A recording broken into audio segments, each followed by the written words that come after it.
Surprise তুমি এগুলো কি আনছো? কি পাচ্ছ না?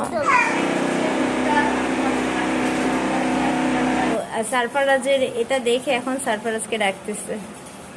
ওয়ালাইকুম, আমি নুসরাত। আজকে ব্লগটা শুরু করলাম। তো আজকে সারফারাজকে নিয়ে স্কুলে যাওয়ার কথা ছিল, কিন্তু স্কুলে নিয়ে যাব না, যেহেতু আজকে সারফারাজের দাদা দাদু আসছে বাসায় বাড়ি থেকে। তো ভাবলাম যে আজকের দিনটা গ্যাপ যাক, কালকে থেকে স্কুলে নিব, কারণ সারফারাজের হচ্ছে আর 2 দিন পর থেকে এক্সাম। তো ওকে ওইভাবেই আমার 2 দিন স্কুলে ক্লাস করাতে হবে, তা না হলে ওকে স্কুলে বসানো যে কি পরিমাণ কষ্ট হয়ে দাঁড়াবে আমার জন্য বলার মতো না। সাথেই থাকেন আজকে ব্লগে। ঘুম থেকে উঠে গিয়েছে এখন। তো ঘুম থেকে উঠে এই যে সারফারাজ সারফারাজ তো অনেক আগে উঠেছে। সারফারাজ এখন চিপস খাচ্ছে, আর এইদিকে যে বোন ওকে দেখতেছে। সারফারাজ, কালকে থেকে তো স্কুল, এই কয়দিন তো তুমি স্কুলে যাওনি, আর তোমার এক্সাম শুরু হবে আর 2 দিন পর থেকে। বুঝতে পেরেছ? কমপ্লিট করেছো এক্সামের পড়া? সব কমপ্লিট? এই তো আমার শাশুড়ি আর শ্বশুর হচ্ছে বাড়িতে গেছিল, গ্রামের বাড়ি, অনেক বছর পরে গিয়েছে। তো আজ এগুলো নিয়ে আসলো বাড়ি থেকে। এই কদিন তো হচ্ছে আজকে হচ্ছে সকালে বাড়ি থেকে বাসায় আসছে। তো আসার পরে যেগুলো নিয়ে আসছে এগুলো হচ্ছে শুকনো বড়ই, ওইদিকে হচ্ছে বাড়ির মানে নিজেদের ক্ষেতের চাল, আর এই যে আম, আর ওটা হচ্ছে গুড়। ওইটা কিসের গুড় আম্মুকে জিজ্ঞেস করতে হবে আসলে। আম্মু ওটা কিসের গুড়? তাল, সম্ভবত তালের গুড় নাকি জানি না, আমি বলতে পারতেছি না, কিন্তু এটা গুড়। যাই হোক, আর ওটা হচ্ছে গ্রামের মিষ্টি। আর আমাদের বাড়ি হচ্ছে তো বরিশালের। তো বরিশালের মিষ্টি কোনগুলা?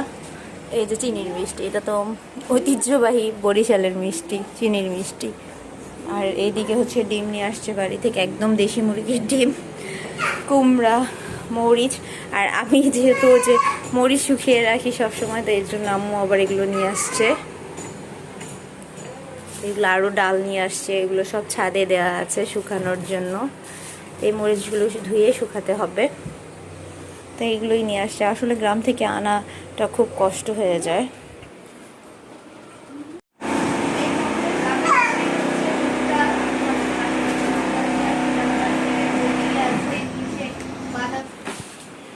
এই যে এইদিকে আছে বেশ বাদাম, আর এগুলো হচ্ছে মুগ ডাল।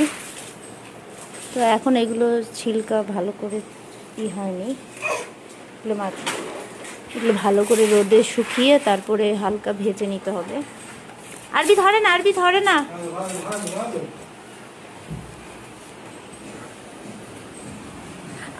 ওইদিকে বাদাম আছে, আর এই যে এইদিকেও অনেকগুলো আছে, এই যে এই পাশেও, এদিকেও দিয়েছে, নিচে আছে। তো নিচে হচ্ছে শুকনা মরিচ, ওই যে শুকনা মরিচ, সেগুলো সব বাড়িতে গ্রামের বাড়ি থেকেই নিয়ে আসছে। শুকনো মরিচগুলো ভালো করে দেখাতে হবে।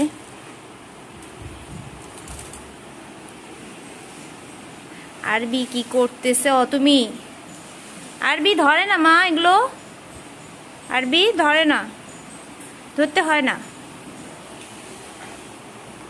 এদিকে ওয়াকারে বসে বসে খেলা করতেছে।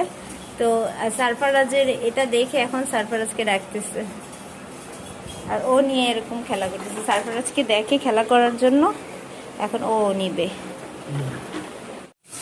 এই তো পটল ভেজে নিচ্ছি। আজকে রান্না হচ্ছে পটল ভাজা, আর এই তো এদিকে মুরগি রান্না করে নিয়েছি। আর আজকে অনেক দিন পরে আমি ধনে পাতা আর টমেটো দিয়ে ডাল রান্না করেছি। অনেক দিন পর, না হলে আম দিয়ে রান্না করি, না হলে এমনি রান্না করি। সারফারাজে আজকে এসে এই কান্না টিচারের কাছে পড়ার সময়, আজকে সারফারাজের নাকি ভালো লাগছিল না তোমার আজকে? এখন হুজুরে চলে আসবে, হুজুরের কাছে পড়ে নিতে হবে। সারফারাজ, তুমি কি সবগুলো সূরা পড়েছো?